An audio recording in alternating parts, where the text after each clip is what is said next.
Crapule.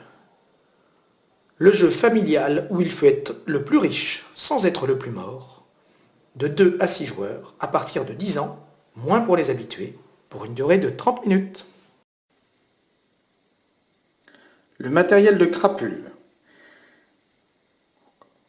Crapule est composé de 96 cartes de jeu, 51 jetons de gain, Un certain nombre de douilles, 12 cartes de spécialité et bien sûr une règle du jeu. Il s'agit là du matériel de la version Deluxe. Il y a également la version totalement carte, où les douilles sont remplacées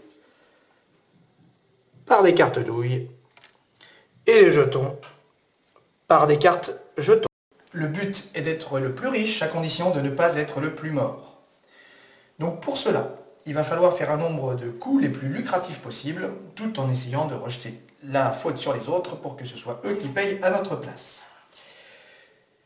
Pour cela, on va utiliser des cartes actions, des cartes à faire dans lesquelles on va faire des combinaisons de cartes. Par exemple, là je suis capable de faire un brelan, petit hommage à Super Gang, jeu de Ludodélire.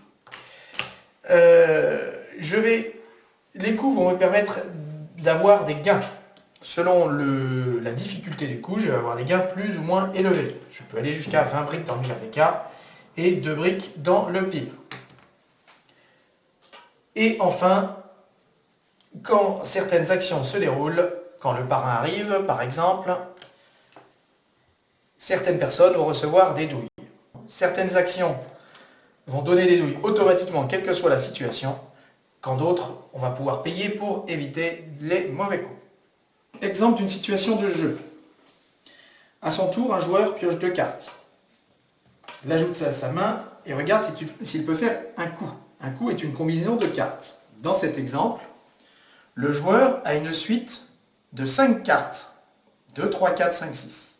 Ce qui lui permet de faire un coup qui lui rapporte 11 à 15 briques.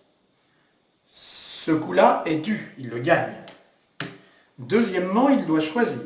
Soit le parrain, il le laisse faire et il nettoie tous les indices qui ne resteront donc jamais sur la table, soit il décide de les garder pour soi et de prendre le jeton de valeur immédiatement inférieure pour se faire plus d'argent.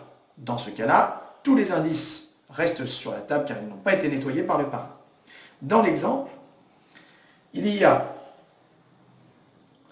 4 indices qui concernent le joueur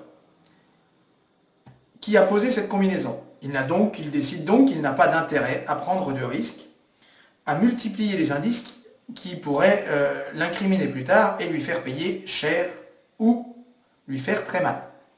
Il décide donc d'arrêter son gain à ce moment et de faire défausser toutes les cartes. Le joueur d'après pioche 2 cartes, ce qui lui permet d'avoir en combinaison un full.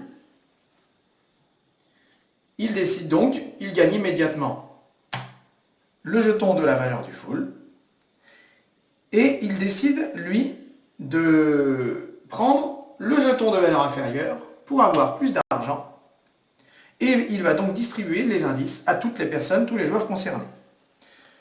On distribue les indices en fonction des spécialités des joueurs.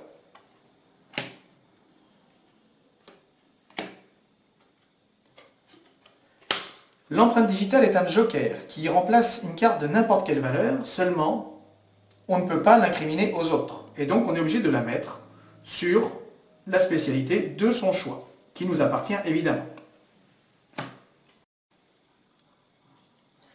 Le joueur suivant peut piocher 2 cartes et faire son tour de jeu normalement, mais il n'a plus que 2 cartes en main et il se dit qu'avec ce faible nombre de cartes, il ne pourra pas faire un coup qui l'intéresse.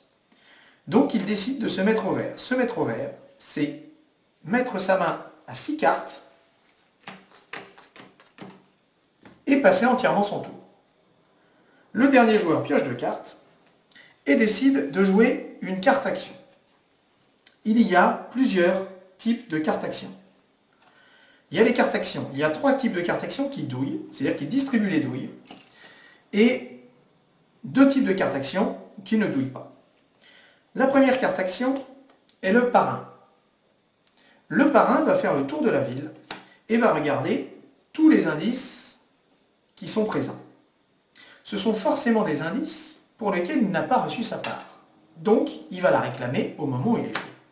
En fonction du nombre d'indices qu'il y a devant vous, le parrain va vous réclamer une certaine somme d'argent. Avec lui, on peut discuter. Soit on le paye, soit on prend une douille. Plus vous avez d'indices devant vous, plus cela risque de vous coûter cher. Mais dans tous les cas, vous n'aurez maximum qu'une seule douille. Deuxième type de carte qui douille, la descente de police. La descente de police ne va s'intéresser qu'à la spécialité qui est la plus représentée. Dans cette situation, ces 3 gens-là auraient pris une douille avant toute discussion par la police. Ensuite, ils peuvent choisir de payer pour faire disparaître une partie de leur casier. Si un joueur avait été seul à avoir 3 indices qui le concernaient, seul ce joueur-là aurait été impacté par la descente de police. La troisième carte qui douille, c'est une fusillade. Tous les joueurs ayant au moins un indice devant eux prennent une douille. Sachant que si un joueur n'a aucun indice devant lui, il ne peut être impacté ni par la fusillade, ni par la descente de police, ni par le parrain.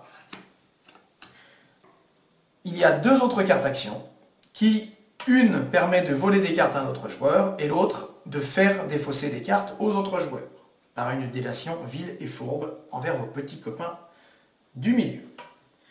Le jeu s'arrête au premier mort. Dès que quelqu'un reçoit sa 5e douille, le jeu s'arrête immédiatement. Chacun compte le nombre de briques qu'il a reçues durant la partie. Évidemment, celui qui est mort ne peut pas gagner.